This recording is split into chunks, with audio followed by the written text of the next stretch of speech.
Assalamualaikum. Hai guys, kami dari kelompok 4 Akan membuat tugas UAS mengenai masuknya Islam di Jambi. Enjoy the video.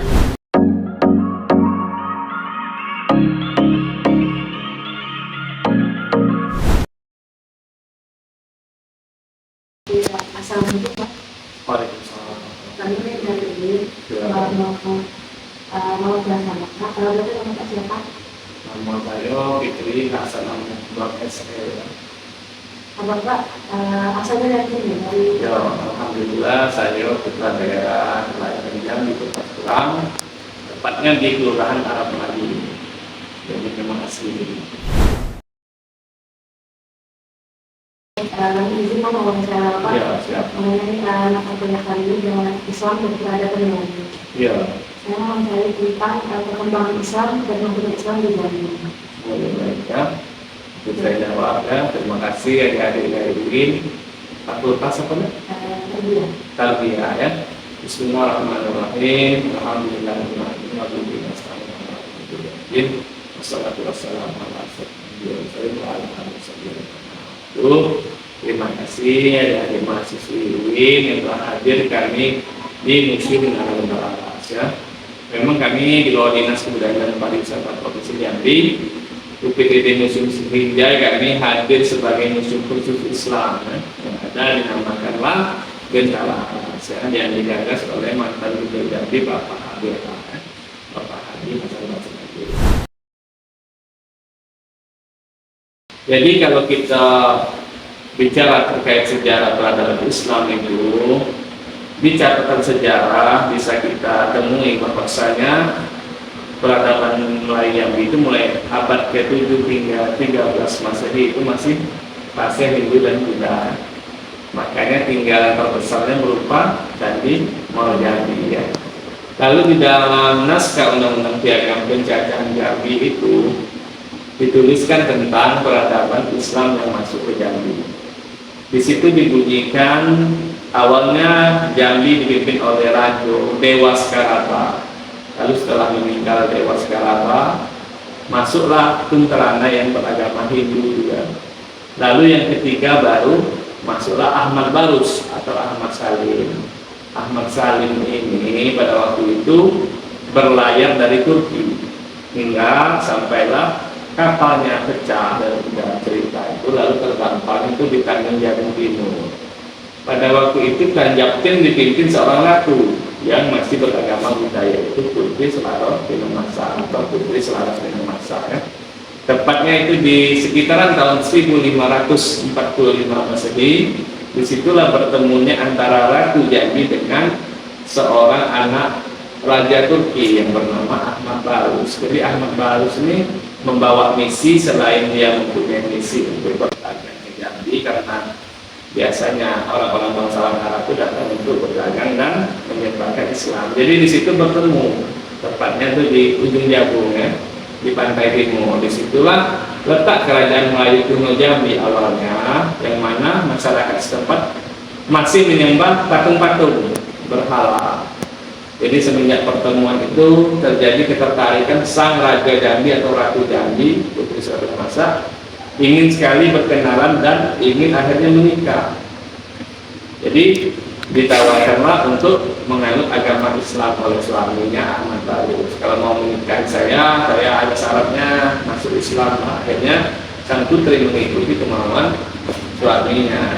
Maka pada waktu itu sejak tahun 1545 Masehi itu Islam di Provinsi Jambi itu mulai secara terbatas ya, masih secara kecil, tepatnya di ujung Jambi. Jadi awal maksud itu adalah jalur pernikahan ya Pak? Nah, jadi jalurnya jalur sungai ya, karena dia ada kapal. Lalu ya salah satu dari pernikahan yang Putri Selaros Pinemasa dengan Ahmad Barus. Lalu ada syarat lagi, berhala-berhala yang di pulau tersebut harus dihancurkan. Dari situlah digelar Datuk Paduka Berhala atau Datuk Paduka Berhala ya.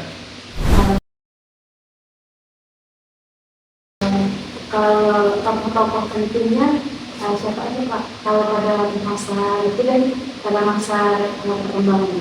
Oh ya, jadi Setelah menikah tadi, maka kerajaan Melayu kuno beralih kerajaan Melayu Islam karena sudah mulai mengenal ajaran Islam. Jadi penduduknya karena ini sistem kerajaan, jadi mulai ikut meninggalkan agama sebelumnya, pindah ke agama Islam. Jadi karena dia menikah, dapatlah dikaruniai 4 orang anak. Anak pertama bernama orang kayu pingai, anak kedua orang kayu kedataran, anak ketiga orang kayu hitam, dan anak keempat adalah orang kayu gemuk. Yang orang kayu gemuk itu perempuan, jadi 3 laki-laki. Daripada pernikahan Datuk Paduka Bertalo dengan putri selaras dengan masa. Itulah asal usul silsilah raja-raja Jambi. Karena ini sistem kerajaan, maka berpindahlah takhta turun ke anak-anak sampailah pada masa kejayaan Jambi. Pada waktu itu dipimpin oleh Raja orang kayu hitam. Jadi peran orang kayu hitam itu sangat besar pada waktu itu. Jadi nama-nama siapa yang berperan itu adalah orang kayu hitam. Pada waktu itu Islamisasi menyebar secara luas. Bahkan orang kayu hitam menaklukkan daerah-daerah kabupaten yang belum memeluk agama Islam pada waktu itu. Di antaranya itu di daerah Tembesi Tembesi pada masa itu masih menganut juga agama ajaran sebelumnya Hindu dan Buddha. Bahkan rajanya itu Datuk Temenggung Merah Mato. Akhirnya itu daerah tersebut juga ditaklukkan oleh orang kayu hitam, dan akhirnya Datuk Temenggung Merah Mato juga masuk Islam. Dari situ orang kayu hitam dapat lagi istri, yaitu anak dari Datuk Temenggung Merah Mato yang bernama Putri Mayang Mangurai. Itulah secara singkat saya. Nanti setelah menikah dengan Putri Mayang Mangurai, masuk Islam Putri Mayang Mangurai, dapat anak lagi yang digelar Panembahan. Jadi Panembahan itu adalah anak raja. Panembahan Rengas Pantak, Panembahan Bawah Sawo, Panembahan Kota Baru, ada beberapa orang lagi yang juga digelar Datuk Temenggung Mulo Agamo. Nah, itu karena dalam jauh. Berarti itu dari keturunan-keturunan begitu yang masalah. Iya, betul sekali. Jadi tokoh-tokoh dari Islam ini berimbangan langsung di sana. Iya, sangat betul sekali. Kota Jambi ini tepatnya di abad ke-17 Masehi itu ada lagi ulama yang berperan, yaitu salah satunya Habib Husin bin Ahmad Barakbar. Jadi memang secara provinsi Jambi sudah Islam, namun orang belum tahu bagaimana mengamalkan ajaran Islam. Jadi datanglah Habib Husin bin Ahmad Barakbar dari Yaman atau Maun, yang kita ketahui bahwasanya Yaman merupakan salah satu kota yang diberkahi, kotanya para ulama, wali-wali besar. Jadi Habib Husin Barakbar juga datang ke Jambi untuk menyempurnakan yang sudah Islam. Jadi diajarkan bagaimana caranya sholat dan puasa. Itu tadi disempurnakan oleh Habib Husin Barakbar. Dan kalau mengenai kan di sini banyak pesantren ya Pak? Iya, betul. Itu apakah salah satu dari hantu itu? Iya, betul sekali. Jadi pesantren kita yang awalnya organisasi yang bernama Samaratul Insan itu digagas oleh ulama kita, guru-guru kita itu tahun 1915 Masehi. Sangat keilmuan guru-guru kita tadi, yaitu dari Habib Husin bin Ahmad Barakbar. Jadi adalah perangan daripada Habib Husin dari di antara murid-muridnya yang akhirnya mendirikan organisasi, lalu menjadilah pesantren yang tertua. Itu ada Nurul Iman, Nurul Islam, Sa'adatul Daren, Al-Jawaharen, dan As'ad dari Iman yang tertua sampai saat ini. Bagaimana pengaruh Islam dengan adat istiadat Jambi pada zaman itu? Pengaruh Islam pada waktu itu ya sambil berproses, jadi mana adat-adat dengan tinggal agama sebelumnya itu mulai ditinggalkan oleh masyarakat. Misalnya menyembah-nyembah berhala itu simbol-simbol itu mulai ditinggalkan oleh masyarakat, mulai masuklah ajaran Islam. Apakah ada adat yang dulu itu ada budaya begini, tapi sekarang itu lebih di keislaman? Ada juga mungkin awalnya ritual-ritual saat ini mungkin dirubah sedikit, misalnya ritual yang sebelumnya itu identik dengan agama Hindu Buddha, tapi dengan adanya Islam ini mungkin dihilangkan, diganti dengan ritual-ritual kebudayaan berdoa Islam. Bisa lebih banyak. Saya rasa kalau yang mandi sapal tuh turun ke Sungai Marama itu, saya rasa itu masih ada pengaruh itu juga. Karena memang kalau kita melihat kan seserahan seperti itu ke sungai itu awalnya dari agama-agama luar Islam.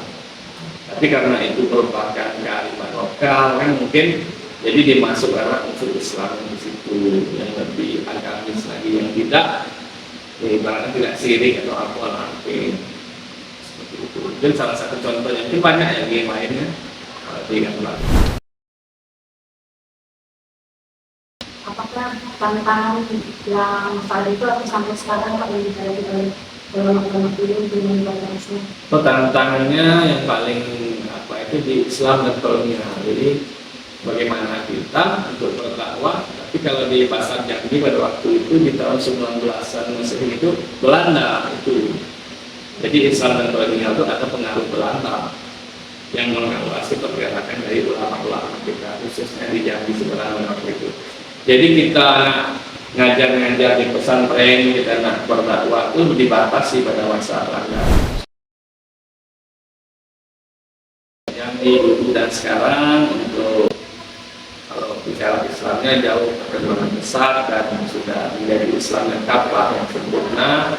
Karena memang banyak sekali regenerasi ulama-ulama yang besar dari pesantren-pesantren, terutama yang dari Jambi sekarang ini, banyak sekali ulama-ulama besar yang memang merupakan ulama lokal Jambi. Jadi Islamnya itu memang secara sempurna saat ini sudah jauh lebih baik daripada masa-masa sebelumnya.